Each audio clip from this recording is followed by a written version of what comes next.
Hello. Hi, Ed. Hi Ed. Hi Asha. Hello.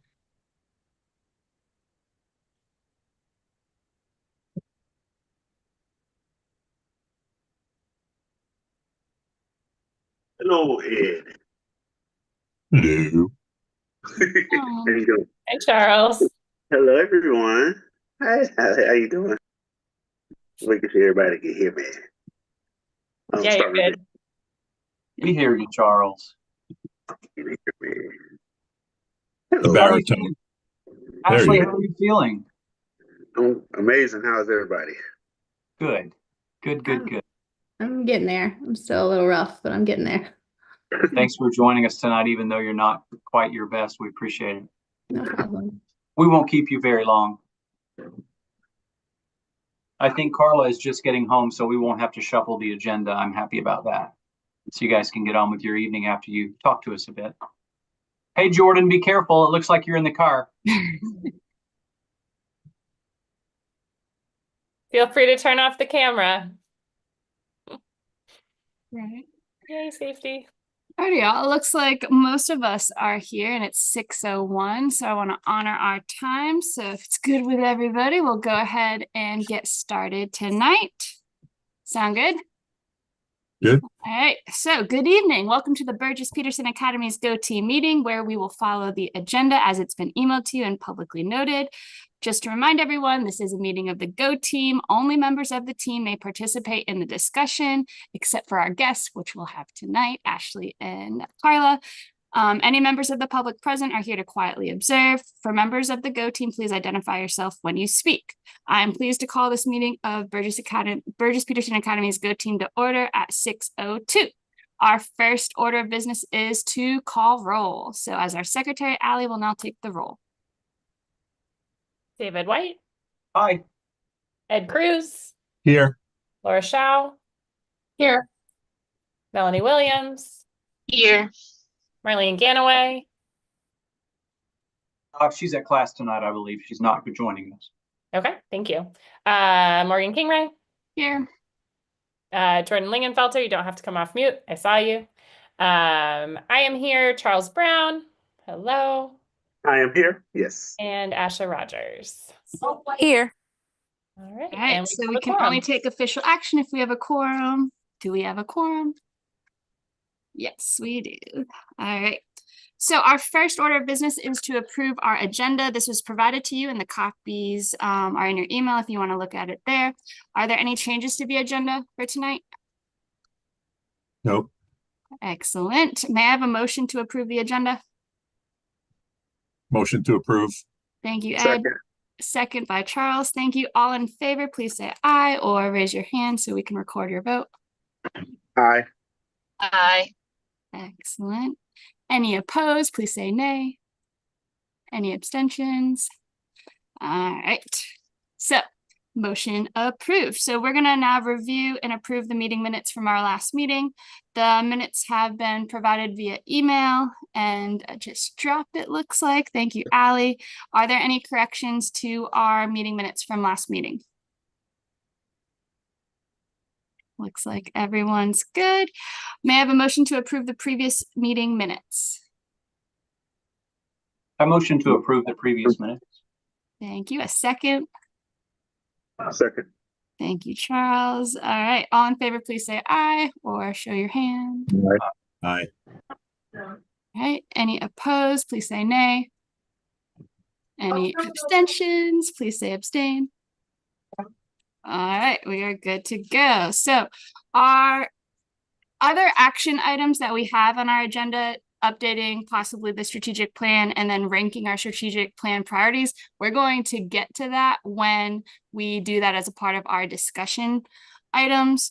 Our first discussion item is to talk about BPA's structured literacy and do some dyslexia updates, and that was going to be by Dr. Miller, our literacy coach, and then from Ashley Drumgooley, our reading teacher.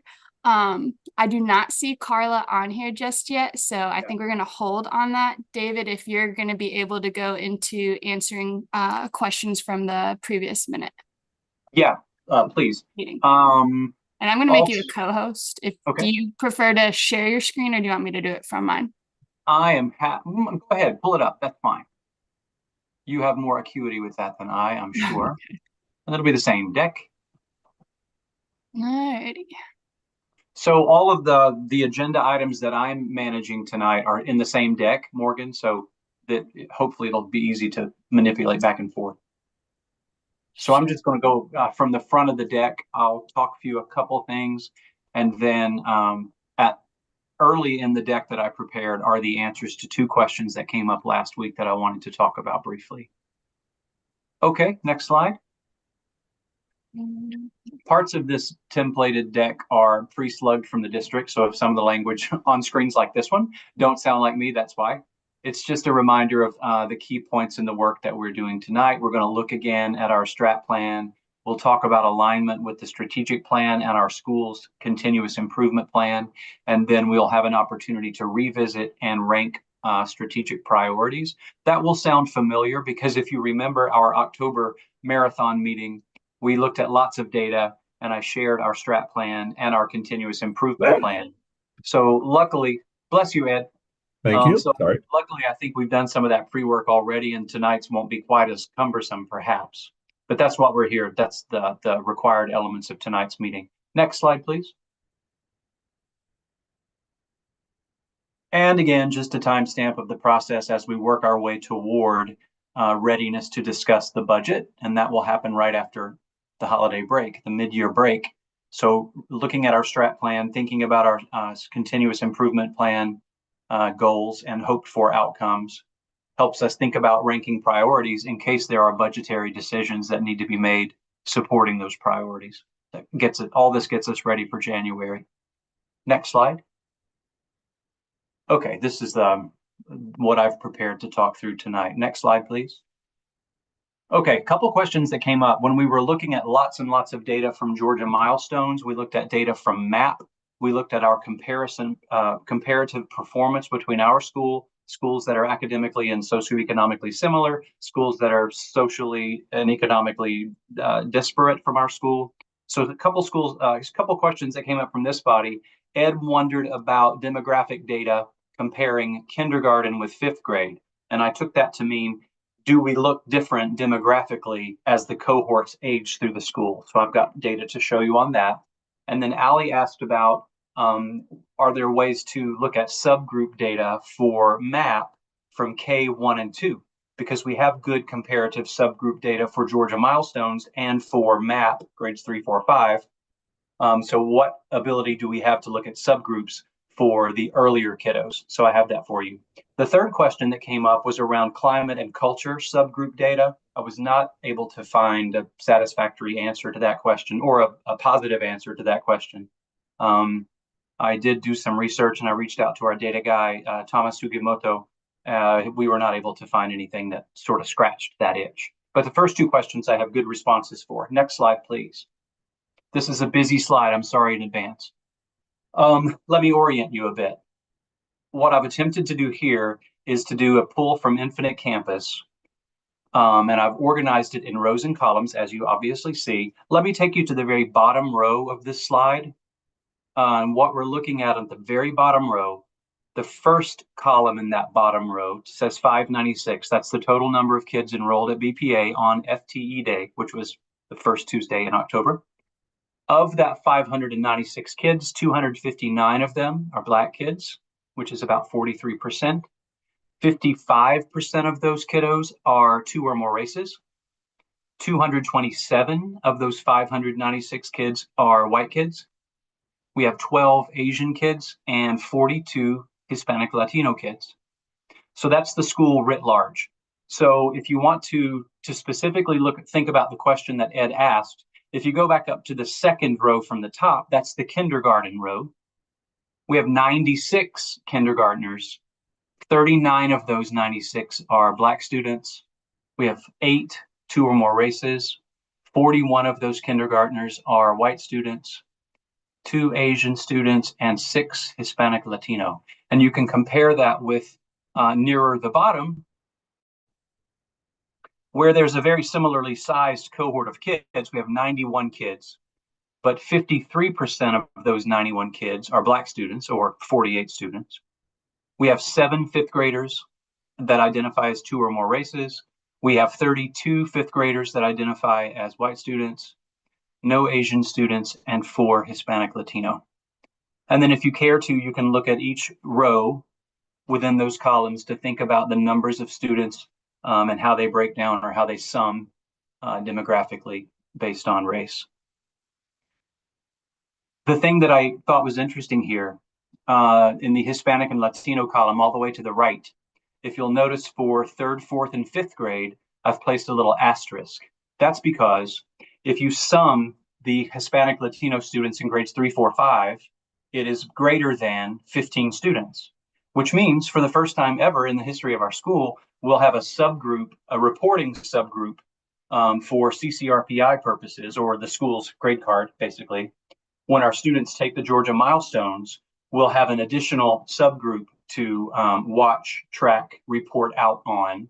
And that'll be the first time we've had more than 15 students in 3rd grade plus 4th grade plus 5th grade. So that's kind of cool and exciting. And then I've placed asterisks in the other columns where we will also have subgroups to track, manage, report out. That'll be, of course, all students in 3rd, 4th, and 5th. But we'll have a subgroup to report for Black students, for 2 or more races, which we started reporting a couple of years ago when it went over 15 students, and then white students. So we have more subgroups than we've ever had, which is really cool. It means I think we're getting more diverse and a wider spread of diversity demographically. Ed, does this help scratch the itch of your question? It does. I think it kind of shows that, I mean, I don't know if there, I think you could probably argue there's a correlation between some of the buckets in the younger groups as our numbers continue to increase, given that some of those buckets in the 4th and 5th grade do pull down the grades. I mean, just statistically, right? So it kind of shows what I was thinking, that maybe the neighborhood is changing a little bit, that as the younger groups go through and keep filtering through, these numbers are going to continue to look probably or trend this way, right? Yeah, I think I understand most of what you're saying, and I agree with most of what you're saying. If we had pulled this same chart 2 years ago, Ed, it would have been far more illustrative of the point I think you're making. Just a couple of years ago, when our 5th grade cohort was 60, 62 kids, it was 70, 75% Black students, right? And so as those smaller cohorts aged out and moved on to middle school, and as we now have cohorts that are roughly 100 kids, or essentially 100 kids each, and now we're much more homogenous, and the diversity is it's within 10, 12 points from kinder to 5th grade. And it did not used to be that way. It's now more homogenous than it's ever been in my tenure at BPA. Our diversity is more balanced K-5 than I have experienced it before. So your point, I think, still carries, but I will say that it's less divergent, or there's less diversity among our demographic diversity than there was only a few short years ago. If that makes any sense. We had a lot more Black kids proportionately even just a couple of years ago. Yep. Yeah. So I love to see the even spread. I think our population more closely mirrors our catchment area, which is really, in my estimation, great to see. I love to see that our community school looks like our community. I think that's important. Okay, that's what I prepared for that answer. And we can, obviously you have this deck as well. You can look through it and spend some time looking at it and ask me any questions that bubble up for you as you do so. I thought in tangentially related to that data set, I wanted to go back and pull our enrollment numbers for the past 10 years, and here those are. We went back all the way to 2015, and I put a little side note to the right on those the first 4 years, because those first 4 years we still had Georgia Bright at BPA. My first year at BPA, we had 3 pre-K classes. So 64% of those 64 kids out of that 363 kids weren't technically BPA kids. They were pre-K kids, right? So they didn't really count as far as our enrollment is concerned. And I included that just to illustrate the fact that our enrollment has doubled in those 10 years. Because if we subtract out those pre-K students from 2015, that means we had 300 roughly neighborhood or zone or transfer kids at our school. And now we have 596. It's pretty cool to see the growth that we've experienced and the recommitment that our neighborhood has made to our neighborhood school, which was certainly one of my early goals. And I'm really happy to see that that's come to fruition. Next slide. The other question I wanted to answer or figure out was how to see subgroup data for our K-1-2 students on MAP fluency and MAP phonics. So I talked with Thomas Sugimoto, and they had not yet done this. So this is a new view in Data Viz or APS graphs based on your question. So thank you for that, Ali.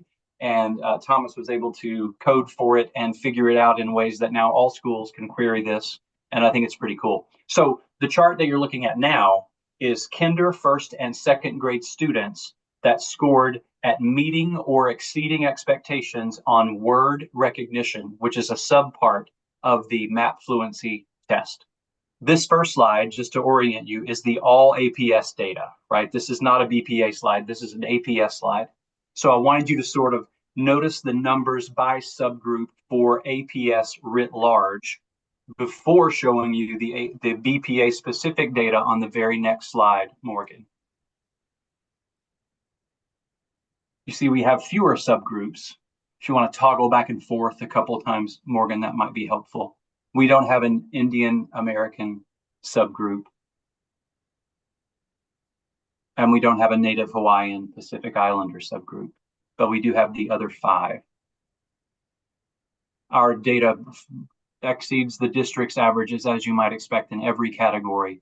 We still experience a gap at K-1-2 phonics word recognition for our Black students. 71% of our Black students in K-1-2 scored at meets or exceeds on this, their first MAP fluency test for word recognition, which is notable and interesting and needs attention. But if you toggle back once more, Morgan, the Black or African American students at the district level scored at 52% meeting or exceeding. So while we're still experiencing a gap, our students generally do not experience the same levels of poverty or economic instability as the district at large. Certainly that's true of all of our students, and certainly true of our Black and African American students. I think you'll remember last month when I had queried out that 68% of our Black students qualify for free or reduced lunch, which is significantly higher than our general student enrollment. I think that trend I'm seeing evidence of that trend here for kindergarten, first and second on fluency word recognition. I have 2 more slides that mirror these 2. Morgan, if you'll step forward. We're back to the APS whole pool sort of slide on this screen. This is for another subset of the fluency test called phonological awareness. Basically means that students can hear, isolate, and understand the individual parts of words. That's a really important readiness skill to get them on their way to being successful readers. This slide shows the district's data for all students K-1-2 who met or exceeded expectations on the phonological awareness portion, and the next slide has our BPA specific data. You'll see some similar data to the other subset of the test. This is phonological awareness, the other words, word recognition. Our students do quite well here. Our Black students had a 7-point improvement over their word recognition skills. And toggle back once, Morgan, to remind me what the Black students at the district level, they also had a little bump from their word recognition as well. So interesting and notable and perhaps useful new view, thanks to the question from our Go team member. Thank you, Ali. Does this scratch the itch of your question? Yes, it does. I think especially as we think about how do we support students in grades K through 2 so that when they get to 3rd grade, they are able to access and read on grade level. And I think this is the data that I'm sure that Dr. Miller is digging into and making choices around, as well as Ashley. So thanks for sharing. What a great segue that is, Allie. I'd like to pause here, Morgan. If Carla has joined us, can you see if she has? She's Hey, on Carla. Hi there. I think that's a really great moment to pause. And if I can have just a few moments to tee this up, I asked Dr. Miller and Ashley Drumgoli to join the meeting tonight because their work at BPA is so important, especially in light of the point you just made, Allie, because understanding how our students are performing in K1 and 2 and how to support them toward becoming skilled readers is the core of our goal and mission and vision at BPA. Dr. Miller's been with us since 2017. Is that right, Carla? And Ashley has joined us just this year.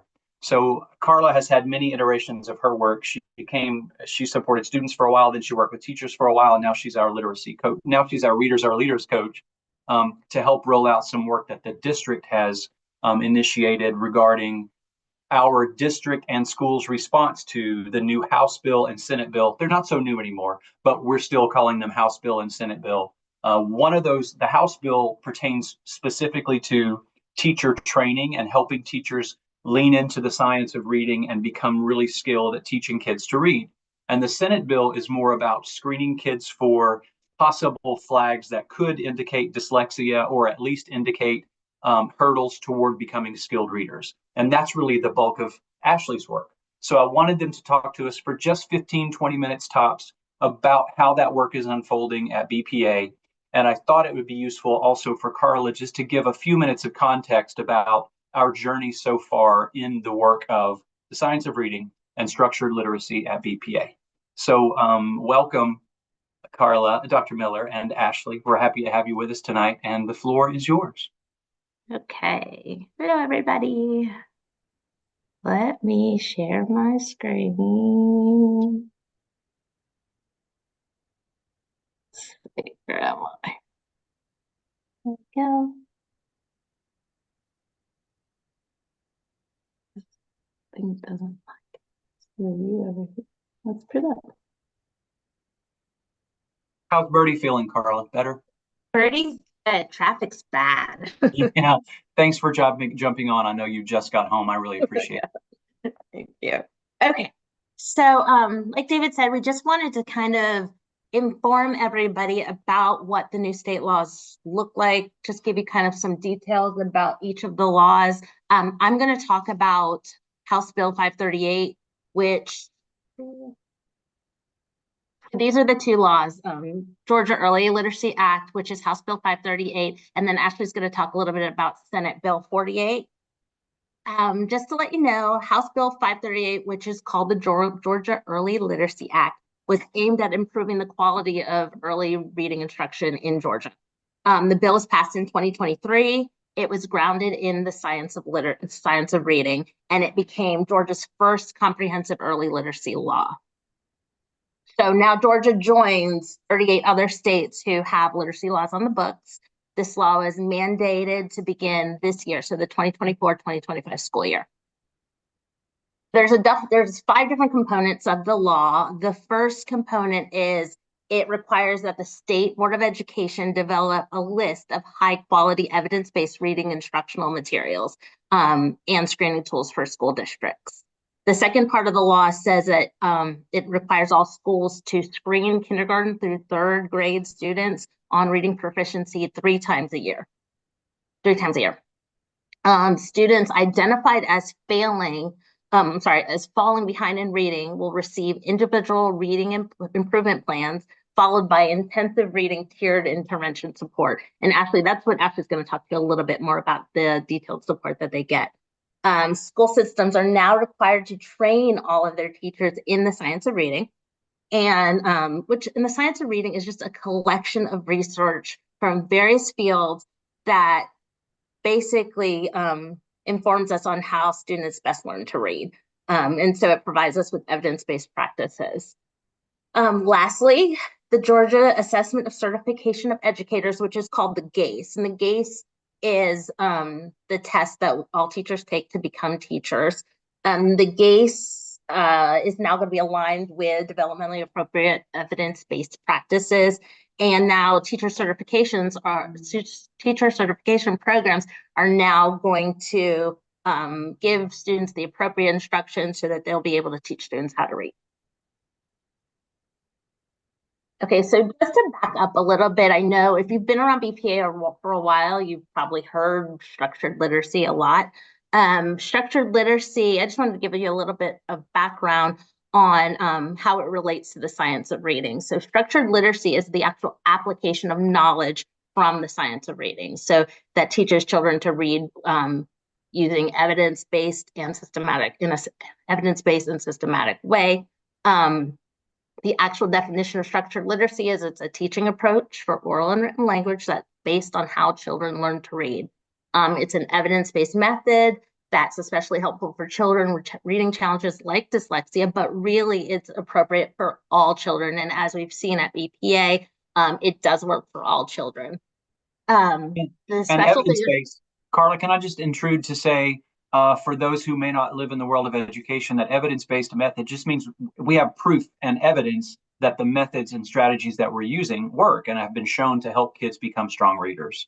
And it's based on research. So yeah. It's not just arbitrary and willy-nilly, and it doesn't vary from class to class and teacher to teacher. There's a lot of consistency, and that's the systematic part of structured literacy at BPA and now statewide soon, hopefully.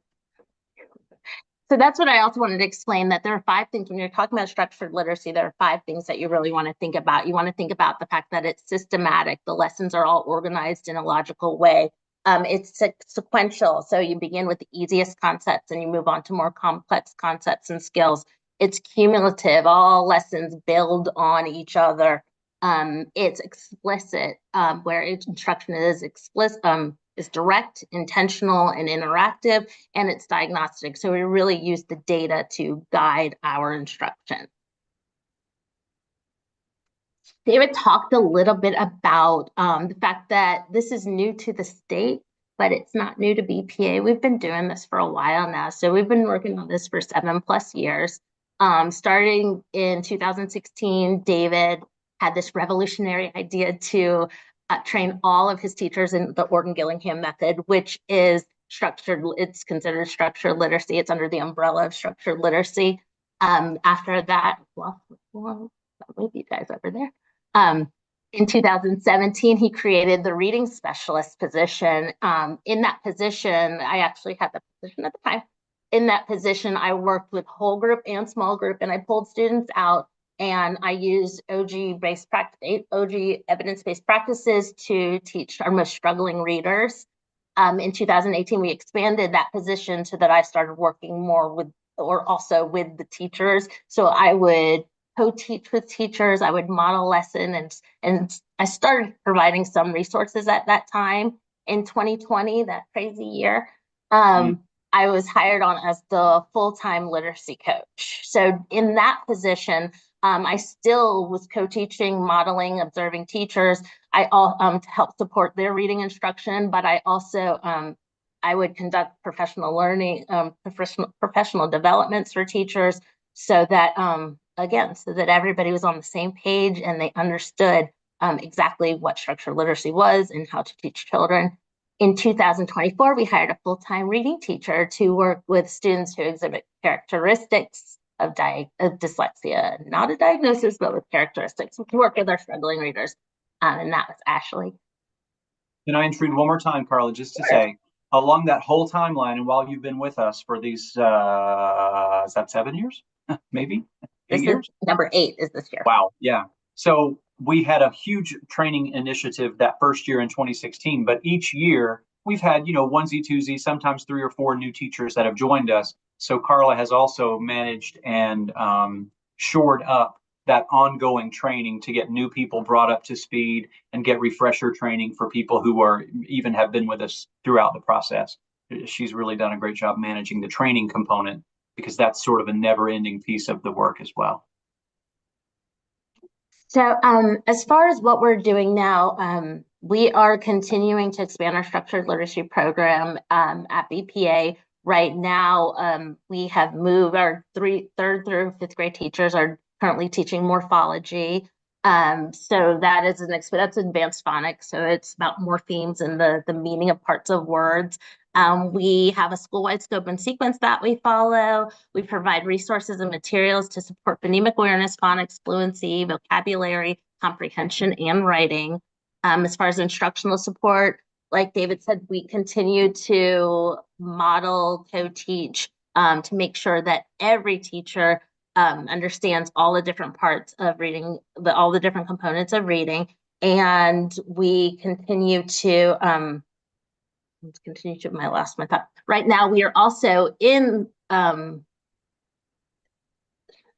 basically in alignment with the state, what the state would like us to do. We are getting additional training in structured literacy from the Cox Campus Structured Literacy coursework. So we're still continuing. It feels good because it's not new to us. This is what we've been doing for a while now.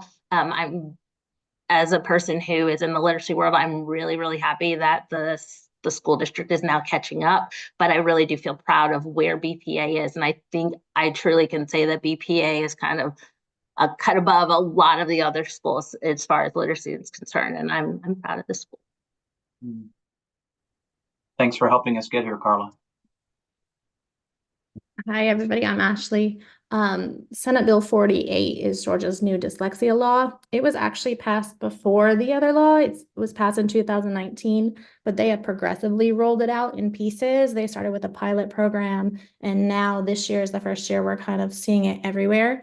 One thing that's really good about this law is it sets a common definition for what dyslexia is that's statewide, because if you go ask 5 different people what dyslexia is, they'll tell you 5 different things. It kind of feels nebulous and hard to define, but they made a simple definition. They also made a really good state dyslexia handbook that not only goes over what dyslexia is, myths about it, but it talks a lot about structured literacy because these laws work together. Like structured literacy is the way to teach all students to read, but kids with dyslexia or reading challenges need structured literacy to learn to read. The law sets requirements for teachers and schools about dyslexia. Oh, I can't change it. You can't page forward. That's right. Right. Whose screen are we on, Carla? So I'm not going to read this whole thing to you, but this is directly from the handbook, what the definition was about dyslexia. The important things to know is it is a specific learning disability. It is neurobiological in origin, and it's a spectrum. Some kids do okay in tier 1, and you'll see when we get to Burgess's data, the effects of Burgess's phonics program. And I can brag about Carla and the work she's done because you can see it in this data we're going to see in a minute. But you can tell a child might have dyslexia or characteristics by issues with spelling, issues with decoding.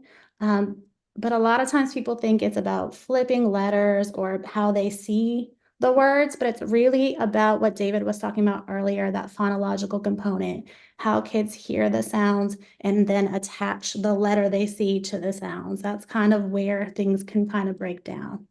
But when reading is hard for you and spelling is hard for you, like writing is exhausting, reading is really tiring. So like by the time you've worked so hard to read or write, you forget what you were writing, or your comprehension might suffer. Which can make it hard to grow your vocabulary and learn the things from books that we need to learn. So here's the 4 things that the bill kind of works with. First of all, that screening that Carla talks about, they added a component to screen for dyslexia. We use the MAP dyslexia screener this year for kindergarten through 3rd grade. Once the kids are flagged, who may possibly have characteristics from that screener, they then start to receive interventions. The state bill also focused on dyslexia endorsements for staff by creating those through colleges and through RESA, which is like a teacher training programs throughout the state. And lastly, there's an expectation that schools will report all these things, how many students were screened, how many students are flagged, how many staff members have been trained each year. What's our current number, Ashley? Aren't we up to 12, maybe 13 dyslexia endorsed teachers? It's right here, 14. Oh, there it is. Good. Yeah, so we're way ahead of the game on that. Yeah, so Burgess is definitely ahead of the game on that. There are 14 staff that have earned the dyslexia endorsement. I believe they started a year or two ago. We screened 324 students from kindergarten through third grade this year. We screened them like the last week of August, around August 23rd. The students who were flagged, we then notified their parents of concerns and gave them the chance to opt out of interventions. Any student that did not opt out of those interventions started working with me in September 23rd. How many opt-outs do we have? Do you remember? Yeah. Oh, never mind. I'm going to stop interrupting because you've got it. We had 21 BPA students flag, and all 4 parents opted out of receiving that support. 5 of the students who flagged already have an IEP and receive academic support from our Department of Special Education. So that left 12 students to receive intervention outside of the classroom out of those 21 that flagged.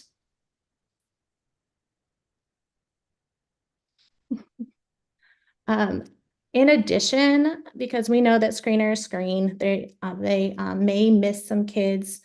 We went ahead and looked at some data proactively just to make sure we were supporting all the students we possibly could. So the intervention team used the core phonics screener, which gives kids like it starts with letters and then it goes to sounds and it goes to really short words and they get bigger until they're at multisyllabic words. The intervention team gave kindergarten, first and second graders throughout the school that screener. And we kind of looked at that data and set some parameters for each grade level of kind of where we might be concerned of where they were. We also looked at any parent concerns, and MAP not only gives a purple flag, which is the dyslexia screener flag, it also gives an orange flag, which gives concerns about students' accuracy when they read or their fluency. So we looked at those students too to gather 16 more students from kindergarten through 4th grade. So 28 students in all are supported by me currently. They get 2 small sessions a week, small group sessions a week of 2 to 4 kids in the group. The sessions are 45 minutes long, and it's an OG lesson similar to what they're used to in their class, but there's a lot more embedded in intentional phonemic awareness. There's a lot of work with handwriting and letter formation to get them automatic with that so that when they're writing, like that's not taking up brain power, that then makes spelling harder. So we're very intentional to work with students where they are and grow their skills with applying the sounds to the letters. They get every 2 weeks, I progress monitor them, and they also get dictation probes weekly to make sure we're making progress and kind of see any issues that maybe next week we need to cover to keep working towards mastery. Our next steps for this semester, students will be assessed on MAP after Thanksgiving break. And any screeners that I gave them at the beginning of the year, like that core phonics screener or any phonemic awareness screeners, those are given again to look for progress. Then I will conference with the teachers and talk about progress and next steps. All other students will kind of monitor their MAP data, see if there's any students that are maybe falling behind or showing gaps in their phonics skills and to see if they need support as well.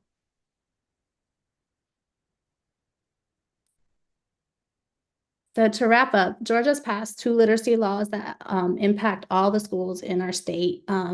Burgess has made strides to improve practices to support both sets of law requirements. And I forgot to say earlier when I talked about the flags, Burgess has about 6 to 7% of students that flagged on the dyslexia screener. The district has 21%. Burgess is by far the lowest in our cluster, and I credit that to Carla Miller and David White and their work and intentionality in focusing on phonics before the district did. So great job, you two. Do you have any questions? You want to say a word, Ashley or Carla, about the notification process requirement of the law and how we've notified some students and others will be notified soon? You want to go, Carla? You want to talk about the letters that you actually said, the ones that she already sent out? Well, Or the yeah, ones that are generally, so the kids whose data flagged them for the need for some of the interventions that Ashley just spoke of, we notified those parents right away, right? I mean, we were in touch with them quickly. They signed on, or in 4 cases opted out of that support. But what we didn't understand clearly in September was our obligation to also notify families whose students did not flag, right? So that was new learning for us quite recently in the last few days. So we've drafted and now we've finalized a letter that we're going to send out to every other family saying, we're in compliance with these laws. We've screened all of our kiddos. Students who flagged for needing support are getting that support and have been notified. But this is our official notification to you, family, that your student did not flag for significant difficulty with reading, that we're going to screen, we're going to continue using MAP. We're going to keep looking at data. And if that changes, they need additional supports, we'll circle back, right? But basically it's a generic letter to all the other families in K1, 2, 3 saying, just to honor our obligation to notify in the negative as we have done in the affirmative already. And you should get that the next couple weeks. Yeah, I think the deadline is the 15th. November 15th. Yeah. Thank you all for your really good work and for presenting to us tonight. I'm sure there might be some questions. I'll shut up for a minute. Of the families, hey, this is Melanie. Of the families who opt out of the additional support that you're offering, do they give you any indication as to why? And do they have the opportunity to change their minds, or is there any, I guess, way that, if it becomes more accessible to them, if they're able to make it happen, can that status change? Yeah, so either I talked to the parent directly after I got the letter, or their teacher reached out to them and kind of just had a conversation to see what their concerns were. Some of it was missing class time. If they felt like their reading was really okay and they maybe were falling a little bit behind in math, they wanted to make sure they were in the class as much as possible. But all the parents we reached out to, we said, if it becomes a concern, you're always welcome to change your mind. And teachers kind of check in with them, especially at conferences last month. I know all those parents were also talked to about how they felt everything was going in a check-in. And we have to remember, for a very, very, very long time, we were not allowed to say, as teachers, we were not allowed to say the D word. We were not allowed to say dyslexia during conferences. You didn't mention it. So this is all very new. So if you do get a letter that's talking about dyslexia and then not understanding that this is not diagnosing anybody with dyslexia, this is saying that there could possibly be characteristics of dyslexia and highlighting what those are. So there is a learning curve for everyone involved. That's why I am really happy that a lot of our teachers at our school, we've already gotten the dyslexia endorsement, so that we understand the law and we understand how to support children who have these characteristics. Well, thank you both for your work. I appreciate it. I echo that, Melanie, and I'd like to say one other thing as we get ready to transition to the next part of the agenda.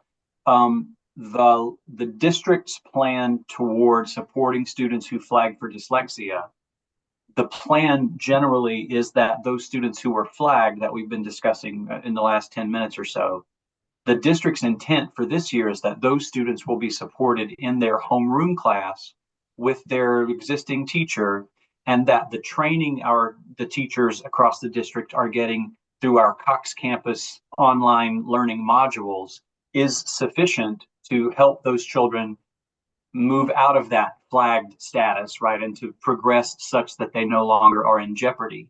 I'm really proud that at BPA, here I go ringing our bell again, that in addition to strong tier 1, because of our years of training and our exhaustive resources we've spent on teacher training, we now have Ashley in this position that she's in. So in addition to strong tier 1, meeting every kid every day, every class, these kids are getting a real Orton Gillingham model, twice weekly, 45-minute explicit tutorial with 2 or 3 other kids. So our approach to meeting the obligation of these 2 laws is really par excellence, in my opinion. I don't think you'll find a better treatment for students in a public school in Atlanta that's better meeting the needs, or with staff who are more prepared to meet those needs. I'm really happy to have both of you. Having said that, Can I double down on that real quick? Because I think we talked last week or last month about some of the interventions that were in place, and or even the tutoring, and like you just hadn't been happy with it. And I just like so much appreciation, Ashley and Carla, for like an intervention that is aligned to what students are getting in class. Because like that is what is shown to be most effective in moving students. We're not overloading them. They're gaining skills in that space that's supporting them in the class. So I will ring the bells. I will shout it from the rooftops. I just am so grateful for both of you and the whole staff for just the movement that you've made. We're very proud of that. Thank you, Allie.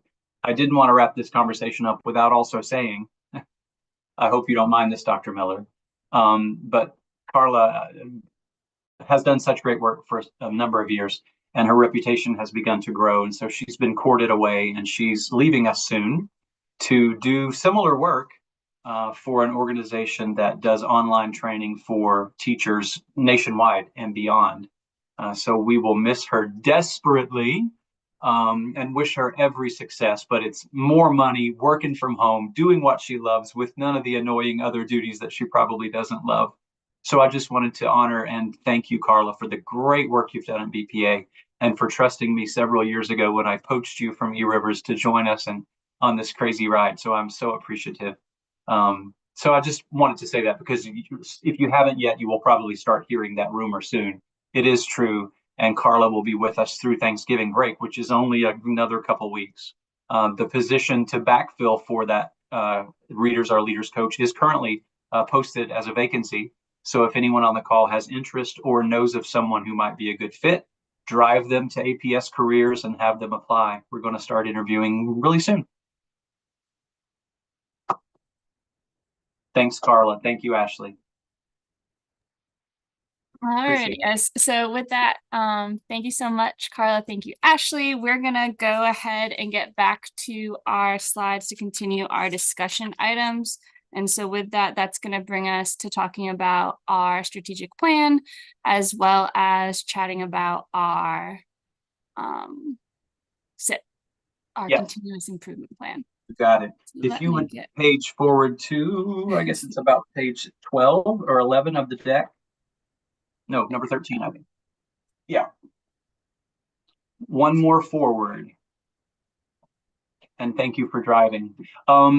This is a lot of words. I broke it up on the next couple slides. We talked about this, I won't say exhaustively, but a good bit at our October meeting. So this should hopefully look and feel kind of familiar. The Board of Education has their major buckets and priorities, and then schools are asked to create strategic plans that sort of follow the same flow and mirror the same general buckets of priority. So we've arranged our 5-year strategic plan, the Go Team's 5-year strategic plan in 2021. And we've made some updates along the way, some small tweaks, but here it is generally. We have 4 SMART goals there across the top. We have a goal around literacy. Our specific benchmark for this school year is to hit 75% proficiency plus on reading, 75% proficient plus on mathematics. We want to increase our climate star rating from 4 stars to 5 stars by the end of this year, and that we want to maintain a quality IB program meeting 100% of the standards and practices for IB. And then in order to reach those SMART goals, we have 4 buckets of priorities. The first bucket of priority is here.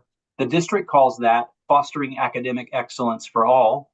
And at BPA, we have 3 priorities that fit into that bucket. And that's implementing a rigorous math program, implementing structured literacy for all students, and then maintaining our authorization as an IB school. And then our school team took those priorities that the Go Team helped me set in 2021 and broke it out into the ways in which we intend to meet those goals. Next slide, please, Morgan. The other 3 buckets of work are here. Building a culture of student support, which is things like counseling, SEL, social work, whole child. And then equipping and empowering leaders and staff. That looks like, feels like teacher training, improving efficacy and outcomes for teachers and kids. And then finally, creating a system of school support. For us at BPA, that looks a lot like the ways we engage our community and the ways we foster a positive, engaged school culture. And again, to the right of those are the little ways, or in fact, they're more important, but they're the actual things we do, the steps we take, the actions we put into play to try to meet those objectives. Again, all aimed at meeting those 4 SMART goals, one around literacy, one around math, one around culture, one around IB. I wanted just to revisit those because we talked a little bit about them last time, and I showed you what I think is on the next slide, Morgan. So all schools Go teams develop strategic plans, and then there's another plan that schools sort of live by, and it's our continuous improvement plan. And if we were a Title I school, we would also have a Title I plan. So luckily we only have 2 plans to manage and are married to. But some years ago, it occurred to me that having plans that were not very similar wasn't very smart. So our goals for both our continuous improvement plan, which we revise every year, and our strategic plan, which is multi-year in scope, our SMART goals are the same. We're trying to do the same things regardless of which plan you're looking at. The SMART goals are the same. Most of our strategies are exactly the same. So I think one of the Go Team office's goals for this conversation and the one we had last month is to ensure or to have groups talk about the alignment between those 2 plans, right? And how do they jive and do they support each other, and are they aimed at similar growth goals and outcomes? I'm very satisfied that ours are well aligned and that we're shooting for the same goals and outcomes on both those plans. But part of our intent tonight is to see if there are things that you guys feel is underrepresented or perhaps just wrong in either our strategies or our SMART goals. And we have the opportunity tonight, if we feel that's true, to make some recommendations for adjustments or changes. And then later on, after we make any adjustments or changes or suggest edits or changes, we'll have the opportunity to look at those 7 priorities and rank them in order of most importance in case we have hard budget decisions, so that we fund and resource the most important priorities first. On the next slide, I've tried to, again, just kind of call out perhaps fodder for discussion. Our school strategic plan, which is owned by our Go team, and our SIP plan, continuous improvement plan, which is owned by the school's admin team, they're almost exactly the same. Like the strategies mirror each other really closely, except for a couple of things. I wanted to call those out here. Our SIP has specific call outs this year for our teacher training around the dyslexia work that we just heard more about, the Cox Campus professional development, and the ways we're supporting significant reading difficulty among those students who were flagged. When we crafted our strat plan 4 years ago, those things didn't exist in our world. I mean, dyslexia existed, but the plan around that wasn't codified yet at the state level. So that is a variance. And if we feel it, we might could include some verbiage around that in what will be the last year of the strat plan we're living with now. Our SIP also includes specific call outs for 3 of our largest curriculum and parent engagement events, what we call our 3 signature events: Math Night, Literacy Night, and Culture Fest. Those are supportive of our curriculum goals, our engagement goals, and one of them is specifically responsive to our goal to have a high quality IB program and foster international mindedness and an appreciation for the cultures represented at our school. So our strat plan doesn't include those either, and it might be worth including, or it might be something to discuss tonight. Also, asterisks at the bottom of this page, our strat plan does include language around the SEL universal screener. Oh, not universal screener, but the SEL screener. It was called the BASC 3 BEST or the BEST 3 BASC. I sometimes invert those. We no longer use that. That's no longer a district initiative, but that language is still in our strat plan. So we might recommend pulling that out. I'm not sure. And one thing I noticed as I was doing an edit today, or a review today, we haven't yet met the goal of providing culturally responsive PL for our teaching staff. We spent years and years and years on reading PL, and that's ongoing. We shifted a year and a half ago to providing high quality math PL, which is happening now, thanks to Morgan and Metro RESA and some other resources we're thankful for. But we haven't yet met the specific request from our Go team a couple of years ago, right after the pandemic, to invest some resources in culturally responsive PL for our teaching staff. So that's a hole, that's a soft spot. We haven't yet scratched that itch. So I wanted just to kind of pitch these as things to sort of start conversation around ways that we could strengthen, amend, update our strat plan. It isn't yet time to write a whole new strat plan. That will happen either late spring or possibly even next fall when there's a new principal. We've had a chance to learn this new superintendent. The board will likely create new strategies and long-term vision, and then that will trickle down to schools, and then we will follow the path or pattern of their strat plan. So that this isn't a rewrite. I'm not asking for a rewrite by any stretch, but if there are edits or improvements, deletions, this is the time to talk about them, and I'll ask Morgan to help me lead that part of the conversation. Again, this is just a STEM story starter about ways we might think about making some adjustments. Thank you for that, David. So at this time, would it be most helpful for you all if I pulled back the full SIP plan for you all to see that? Okay, so I'm going to back this all up so we can look and see. Hopefully that's large enough. At this time, based off of what David said, it is an opportunity for us to make any revisions that we'd like if we want to make sure our SIP and our strategic plan are a little bit more aligned, like adding the signature events, or possibly removing the BAS3 best that school strategy, which is strategy 4B. I'll just open the floor if anybody has anything to add or feedback for the plan. This is Charles. So just understanding what David said. So as far as the section that does not exist anymore, are we, and then as we see there's no need, the district is no longer using that particular model. Do we have to just vote on or suggest that that be removed from the SIP?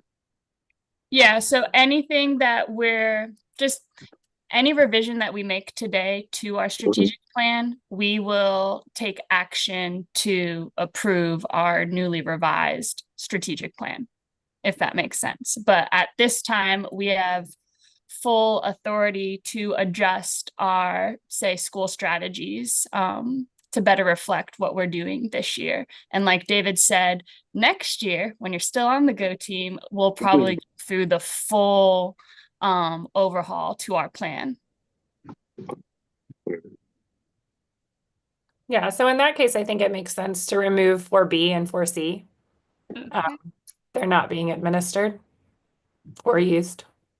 Does everybody agree with that? I do. Okay, I see lots of head nods and thumbs up. So I have the document that I'm just editing right now. So I'll take off 4B and I will take off 4C, and then I'll go ahead and then relabel the other strategies in that bucket so it will reflect. So we'll no longer have the D, E, and F. It'll be relabeled to 4B, C, and D, if that makes sense. What do we think about, I was thinking of creating a system of school support where it's talking about our school culture, highlighting the fact that we do our signature events. Yeah, in collaboration with Priority 6. Yeah. Yes. I think that'd be great. I think that might help codify them too, because there will be a change in leadership, and I think those have become so popular. I would selfishly like to see them continue. So if I look at the school strategy of 7B, where it says continue with a strong parent engagement program, do we think that would be the best spot for it, or other ideas? So I think the 6A,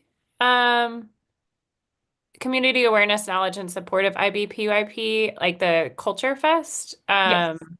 I think may live there. I do wonder in 7B if it's worth like actually naming, like informing and engaging parents around the like instructional focus of the school. Because I think that's one thing that's so powerful about the math and the literacy nights. I think that those events could happen in the future, but like capturing like what happens at them and why they're like actually driving some of the other priorities, I think is a opportunity to use a little language to nail down what we mean. I love that. Yes. Those are those events didn't exist when we wrote the strat plan either. Those have rolled in the last 3 or 4 years. Yes, this year is the 3rd annual Family Math Night. Next week. Yes. So I heard for 6A, where it says build community awareness, knowledge, and support for the IBPYP, we can add including hosting an annual culture fest. Or would we prefer other wording?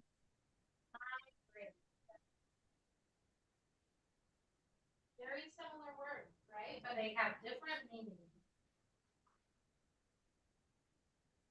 That sound good to everyone? Yeah. Okay. And then I heard for 7B, Allie, do you want to reword? You had a beautiful sentence.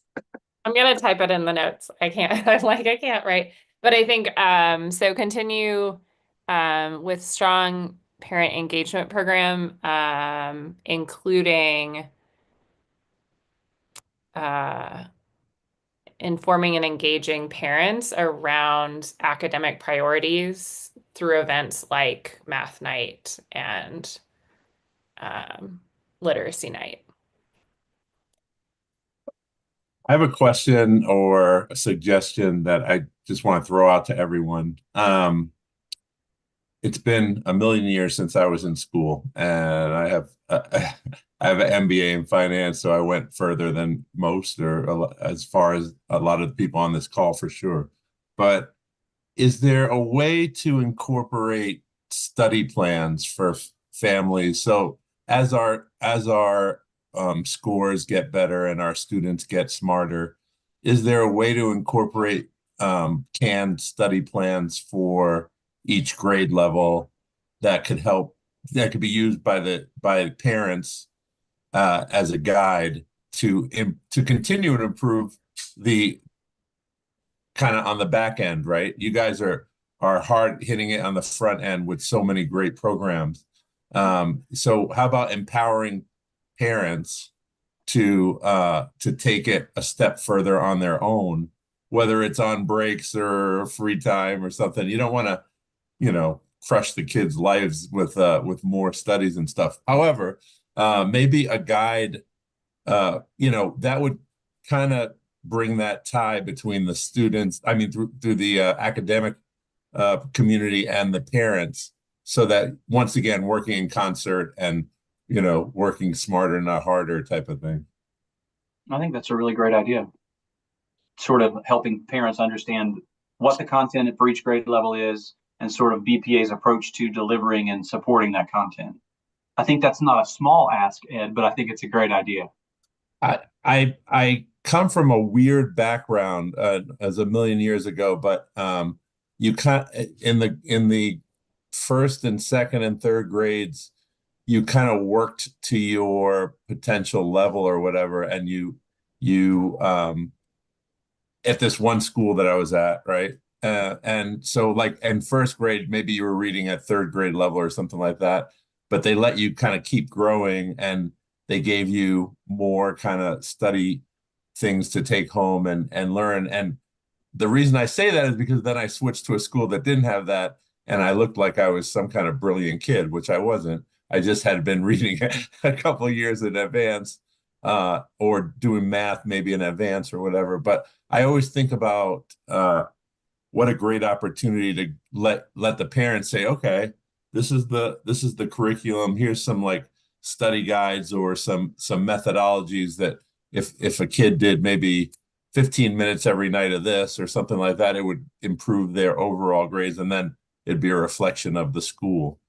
Anyway, something I wanted to throw in there. In looking at the plan, it looked like it would be a good way to kind of engage parents and get them like working as your advocates at home and taking it a step further.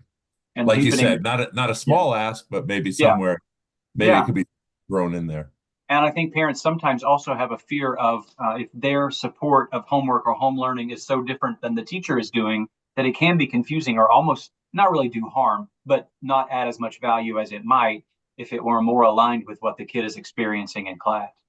Yeah, and I mean, I think I've seen the teachers engage with us at every level, so it's not like it's not being done to a certain extent. Absolutely, your teachers communicate what they're doing, what the progress is, and that type of thing. But maybe just like I said, more of a canned study plan for each level. Yeah. A way to approach it, so to speak, or maybe cheat sheets for the parents. I always think say that's a great idea. Yeah, that's a great idea. I'm not sure. We will approach that and figure out a way to attack it. That will be a multi-month project, but I think that's a really fine idea and a way to improve our processes. And I'd be glad to volunteer to work with whoever is a pro at it, and I would be the pack mule or whatever needs to be done behind the scenes. But it's interesting to me. I think we can take all your brains and kind of push it out onto the parents a little bit. That's a fine idea. Allie had Would it be something okay to add, so to put this into language, so I have for 7B, including engaging parents and families around academic priorities through events such as math night and literacy night, and opportunities for families to support learning at home, which is like Through broad study plans, for the through sake study of plans. now, Yeah. does kind of speak to this school home connection. Yeah. Yeah, I agree with that. And to your point, Ed, I'd be happy to, as I represent the instructional side from the coaching department, I'd be happy to partner with you. Okay. Moving forward to see what that could look like and look at and see what we currently have as a starting point. Sounds good. Yeah, love that. Alrighty, so with those updates, are there any other revisions that we should consider before we move to ranking our strategic plan priorities?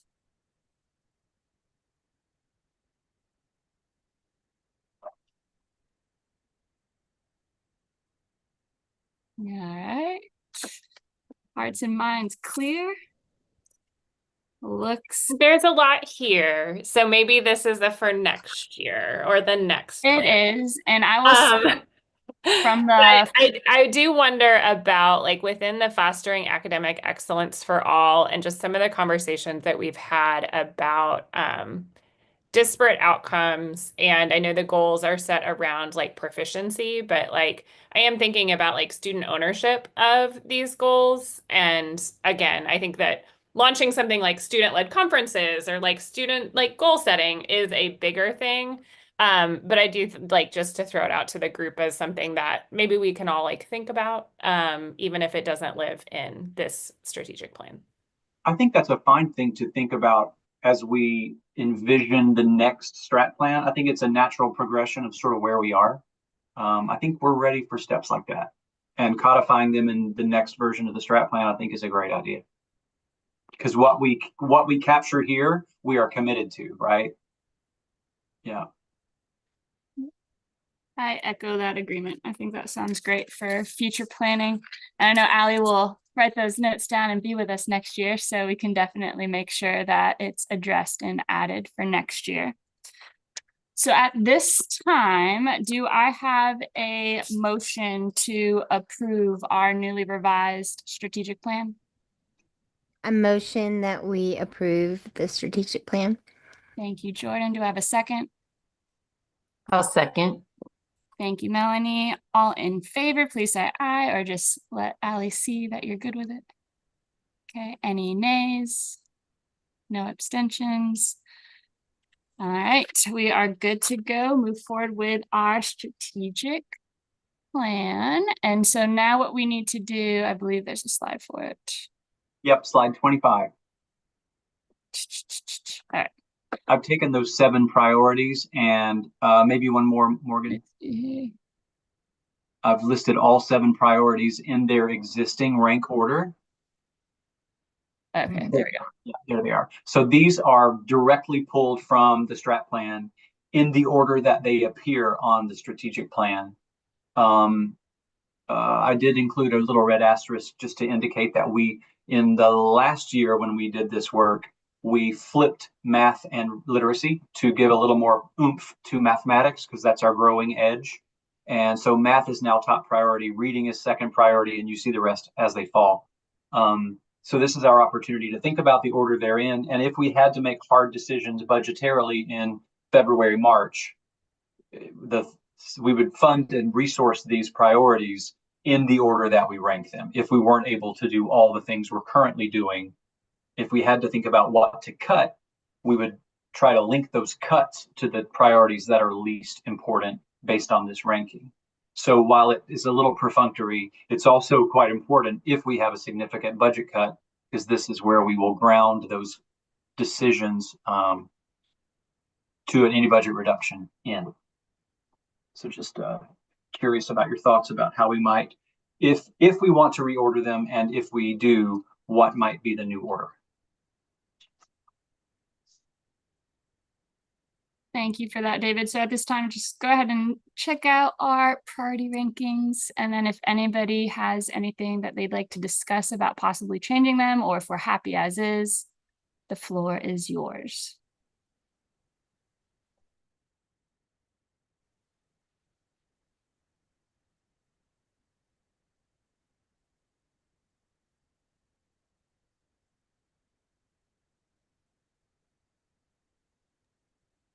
Is there anything happening with IB authorization? Like what happens on a yearly basis around IB authorization?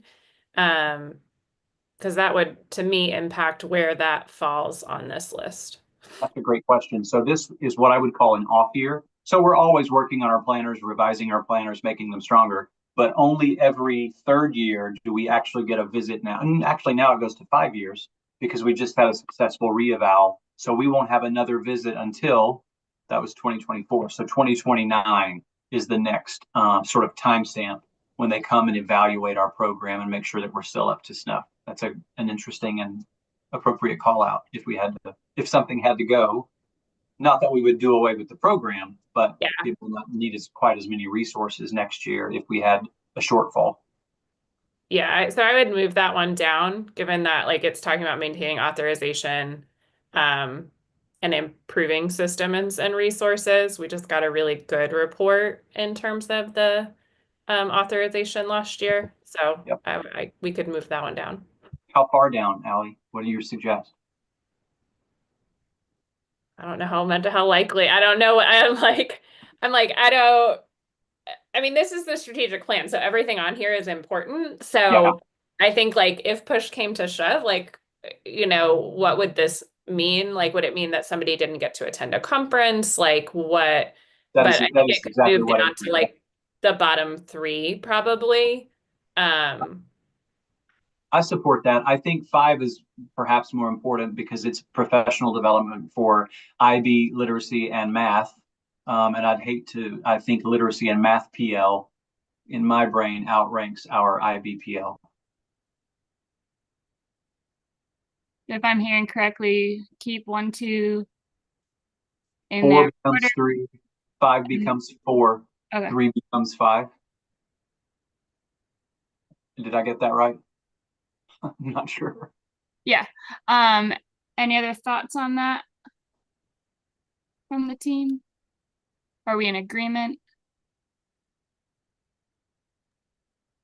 Can you clarify, so foster a positive, informed, and engaged school culture. Is that with stakeholders, or is that the school culture like amongst the students and staff, or is that all like the community? So if we as David looks, if you guys refer to the strategies for 7A and 7B, that's where we're talking about supporting a family-focused environment to enhance the climate and culture among staff members and BPA families, and continue with that strong parent engagement program where we added talking about our signature events and also supporting home learning. Thank you for that. That's what I was paging to find. You read my mind. So how is 6 and 7 different? Yep. So 6 is more about 6 has some specific call outs around strengthening our relationship with our feeder middle school and cultivating partnerships with the EAV and Reynoldstown business community, as well as building community awareness generally around our IB program. Okay. So there are some crossovers for sure, but a little bit of difference too with specific call outs to King and the community. I feel like from that point, Jordan, that you're bringing up, I would almost suggest flipping them. 7 becomes 6, 6 becomes 7, where we're focused more so on our school community first and then reaching out into the community second. Oh. I agree. Okay. I would maybe even put it above the IB priority. 7 becomes 5, 5 becomes 6, 6 becomes 7. Mm-hmm. Is everybody tracking these? I agree with that. Yeah. I think another piece of good news is too, some of these that are falling near the bottom of our ranking aren't things that are particularly expensive, right? They're not huge resources attached to some of those, to number 5, 6, 7.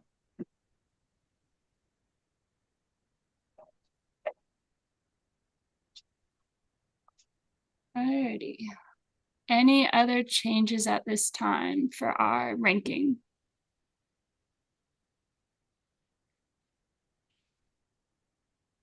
So, Ms. King, what are the rankings now?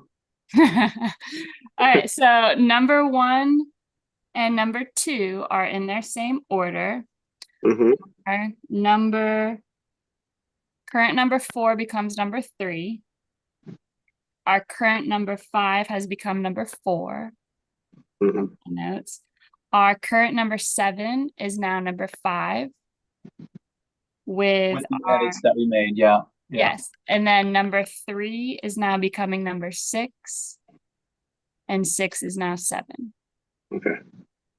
So if first it's our math program, then it's our structured literacy practices, then it's our whole child system of supports, then our teacher efficacy, followed by fostering a positive, informed, engaged school culture, maintaining our authorization as an international baccalaureate PYP school, and ending with inform and engage the school community. Love it. Alrighty, I see head nods in agreement. Laura, question?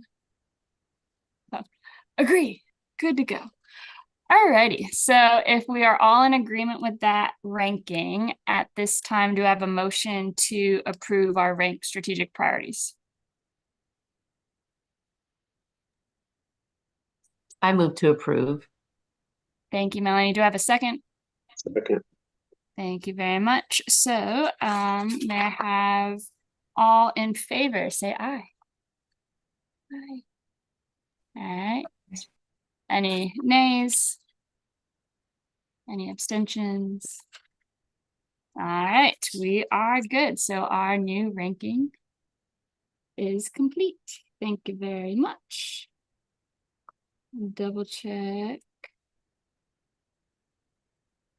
our last slide where it's talking about where we're going. David? Yeah, we've got a couple other things, Morgan, to talk about. This is just a reminder that the conversation we've had tonight is an anticipation of budget conversations that are coming soon. I'll get our initial allocation at the end of January, 1st of February. I'll bring to you information about that allocation. Then I'll draft a budget based on some feedback from you guys. And then there'll be a third meeting where I've taken all your input and feedback, made some revisions, and you guys will get a chance to approve that budget. Next slide. I wanted, Morgan, if you could just say 72 words about the uniform process that we discussed last meeting, where we are, what happens next. So our current process is we have submitted our resolution to the Go Team office of who our members are. That is getting signed and emailed to them. And it represents exactly who we said. So our 3 Go Team members, we have 2 teacher members as our teachers of the year, both Miss West and Dr. Richardson said yes to being on it. And then we have 2 4th graders one fifth grader, and one member of our PTA executive board on the committee. So from there, Asha is setting up the meetings, and they will take it from there with those goals that we discussed last time. Thanks for that. I appreciate it. I have one more slide. Not that one. The principal's report tonight is security grant update. You'll remember we have $45,000 from the state that we started discussing with last year's Go team about ways to spend those dollars either to improve security or harden access to the school to an intruder. And I've captured as a reminder the ways in which we've spent some of those dollars already, and some of these dollars are in process. We had several classrooms where the blinds were broken, so we've had repairs or replacements done. That costs us about $8,000, just shy of $8,000, but that work is done. It is in place. That bill is paid.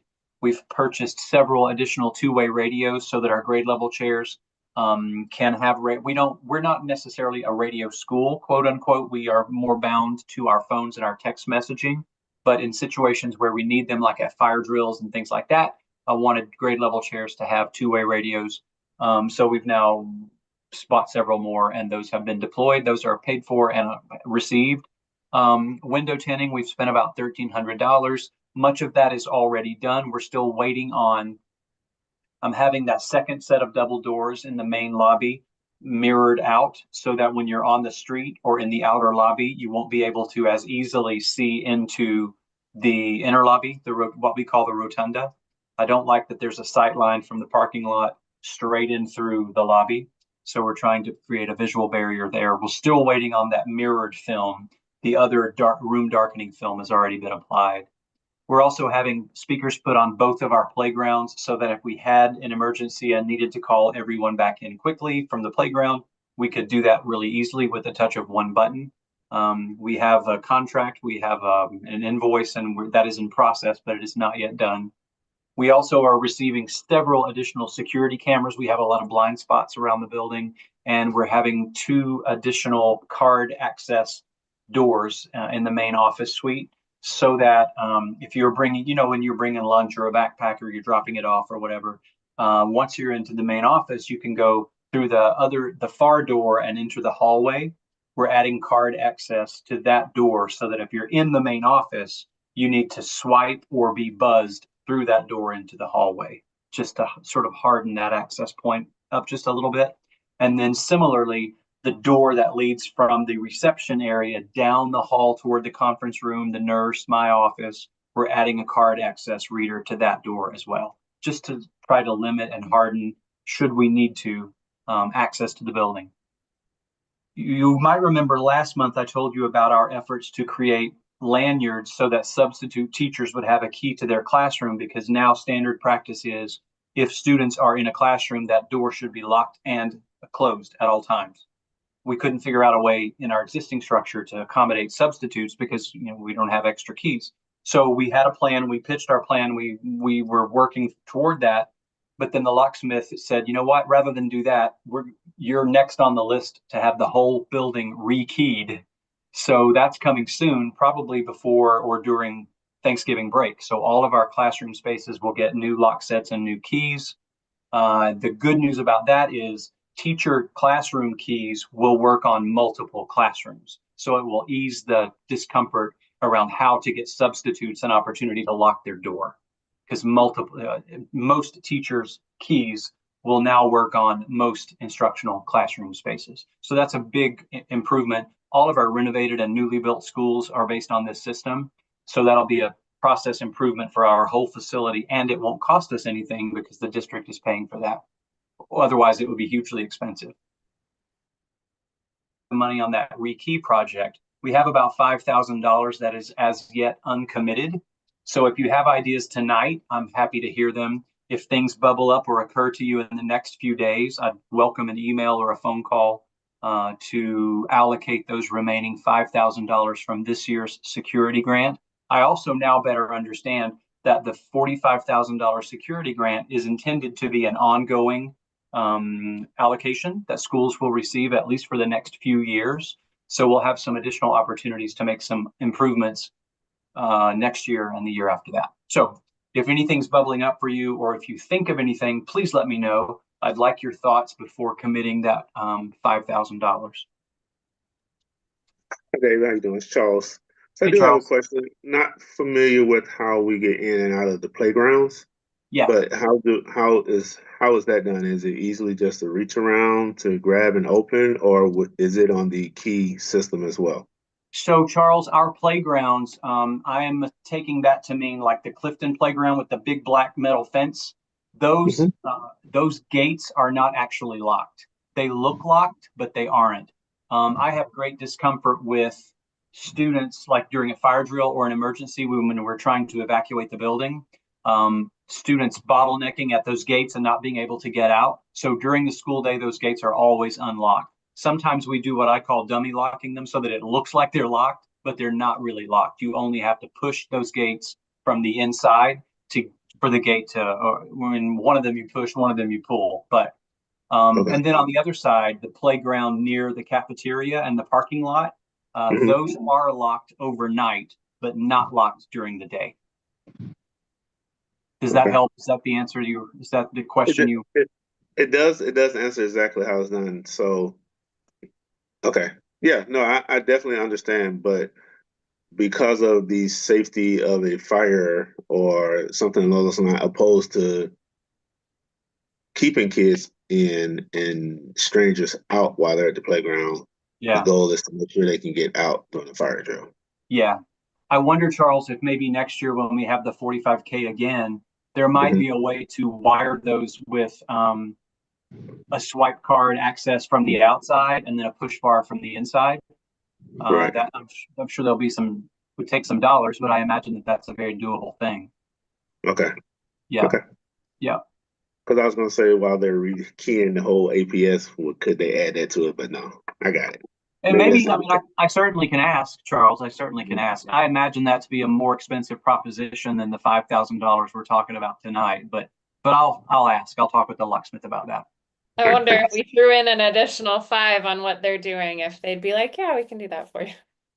Maybe. So that would be 1, 2, at least 4 gates. Maybe just starting with one of them for now would be a compromise, perhaps. Yep, I'll talk with Kelly Kaiser, our district locksmith, about that. She was excited about this rekey idea, so maybe I can piggyback on her excitement. I would say if we prioritize one of the gates, it'd be the one on Clifton that we go up the stairs from. There's a lot more foot traffic on that side too. Like that's how we go for crim, fire drills. Yep. I have a question for the playground speakers. Did that include the courtyard? The courtyard already has a speaker. Okay, We had that added a few years ago. great. Allie, you What- have something to add? It was a question, and I just don't know how far 5K would go. So I'm thinking about things like the Thanksgiving lunch or the times when there are large numbers of parents coming to the building. Yeah. I guess like how do you all feel about like the current like sign-in systems? Are there enough computers that have Raptor on them? Like is there an opportunity to maybe get some like mobile Raptor carts with the $5,000 so that during those events, like we could set up sign-in stations in the lobby before the rotunda to kind of help the office, but also like maintain the security protocols that are in place. Yeah. I love that idea. I'll reach out to security tomorrow and see if anybody's done that, and if they have, how to procure it, how much does it cost? I'll get some information on that. It's a I think great that's idea because we bottleneck really badly at that one little station.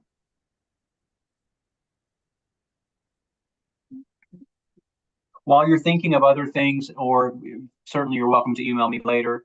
I also wanted to mention that Saturday evening, about 25 of our staff will be at the APS Awards Gala, which is always a good time. And our Teacher of the Year, Leadra West, is also the district-wide Elementary Teacher of the Year. And we will learn on Saturday if she is perhaps the overall district winner, because currently we have a high school Teacher of the Year, a middle school Teacher of the Year, an elementary Teacher of the Year, and one of those 3 will be the overall district Teacher of the Year. You might remember last year we also had the elementary Teacher of the Year who became the district-wide Teacher of the Year. I'm really hoping that even if Leader doesn't win, we're super, super proud of her for the 2 accomplishments she's already made. But if she were to be the district teacher of the year, I'm not sure any school has ever had for 2 years in a row the district teacher of the year. So we're really gunning for it and really hoping for that. And either way, we're so proud of her and so happy with the work she does. But there will be a lot of us at the gala on Saturday cheering her on, and we will post pictures from the event. So watch the BPA Facebook page for updates on Saturday night about Leadra West. And that's all I have, Morgan. Appreciate it, Dave. I'm gonna stop sharing. That sounded like we got to our announcements portion. The only announcement I have is Family Math Night. It's next Thursday. Tell everybody. Make sure you've RSVP'd because that helps us know for our rooms and also for pizza if people come in advance. The other thing that our community should be RSVPing and paying for is our fall holiday meal. So that's Wednesday. Yeah. Yes, that's on the Wednesday. We have a busy, busy, busy week next week. So anybody have any other announcements for us? All right, looks good. Our next meeting is going to be in January. So I hope everybody has all the good holidays. And with that, we have reached the end of our agenda. Is there any additional business at this time? All right, looks good. May I have a motion to adjourn the meeting? Motion to adjourn. Thank you, Charles. Is there a second? Second. Thank you, Melanie. All in favor, please raise your hand. Any opposed? Any abstentions? All right. Thank you very much. Our meeting is adjourned at 7:31. Thanks.